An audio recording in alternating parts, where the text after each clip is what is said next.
Qu'est-ce qui rend une personne extraordinaire? Leur capacité?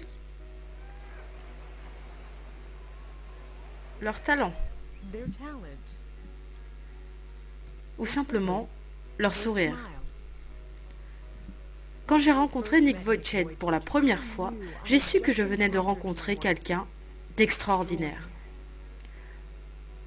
Dès l'instant où il a commencé à partager avec moi sa merveilleuse histoire, j'ai pu voir comment Dieu utilisait un homme sans bras ni jambes pour être ses mains et ses pieds.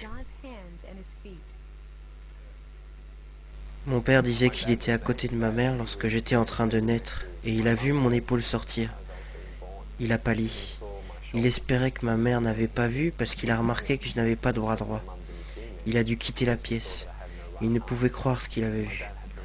Le docteur est arrivé et mon père lui a dit « Mon fils, il n'a pas de bras droit. » Et le docteur a répondu « Non, il n'a pas de bras du tout, ni de jambes. » Mon père n'en croyait pas ses oreilles.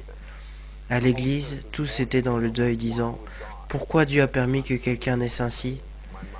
Au début, ma mère ne voulait même pas me porter, ni m'allaiter. Elle s'est sentie très mal à l'aise les premiers mois, et il a fallu à mes parents beaucoup de temps pour faire de nouveau confiance à Dieu, pour savoir qu'il n'avait pas commis une erreur, qu'il ne nous avait pas oubliés. Les parents de Nick ont remis leur peur et leur déception face aux incapacités de leur fils entre les mains du Seigneur. Ils ont décidé de faire confiance à Dieu et de croire qu'il avait un avenir et une espérance, que Dieu avait un plan pour lui.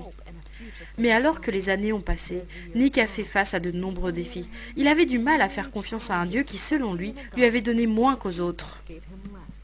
J'ai défié Dieu en disant « Dieu, je sais que je suis pécheur et que je n'aurai probablement jamais la paix si je ne t'invite pas dans mon cœur.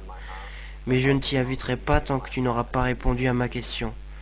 Pourquoi as-tu pris mes bras et mes jambes? Pourquoi ne m'as-tu pas donné tout ce que les autres ont? » Et j'ai dit, Dieu, tant que tu ne m'auras pas répondu, je ne te servirai pas. Alors j'ai voulu tout arrêter. Si Dieu n'abrégeait pas mes souffrances, alors j'allais le faire moi-même. C'est ainsi qu'à l'âge de 8 ans, j'ai tenté de me noyer dans mon bain.